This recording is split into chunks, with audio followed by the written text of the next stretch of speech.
بسم اللہ الرحمن الرحیم۔ السلام علیکم۔ تہجد کے وقت کی سب سے خوبصورت دعا۔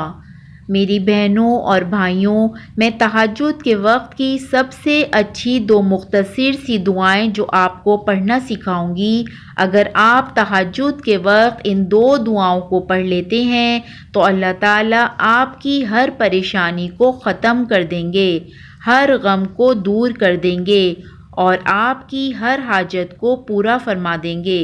تہجد کی نماز جب بھی پڑھنے لگیں اس سے پہلے یہ دو دعائیں ضرور پڑھیں، اور تہجد کی نماز پڑھ لینے کے بعد بھی یہ دو کلمات ضرور پڑھیں اور اللہ تعالیٰ سے گڑ گڑا کر دعا مانگیں۔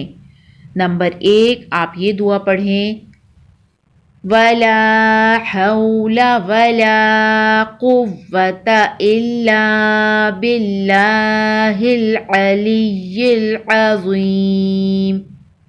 نمبر 2، بسم اللہ اللہم انت ربی لا الہ الا انت علیک توکلت وانت رب العرش العظیم۔ یہ دو دعائیں تہجد کے وقت پڑھیں، اللہ تعالیٰ آپ سے راضی ہو جائے گا، اور جب آپ کو اللہ تعالیٰ کی رضا مل جائے گی تو اللہ تعالیٰ آپ سے ہر پریشانی کو ختم کر دیں گے، ہر غم کو آپ سے دور کر دیں گے اور آپ کی ہر حاجت کو اللہ تعالیٰ پورا فرما دیں گے۔ اللہ تعالیٰ ہم سب کی پریشانیوں کو دور فرمائے۔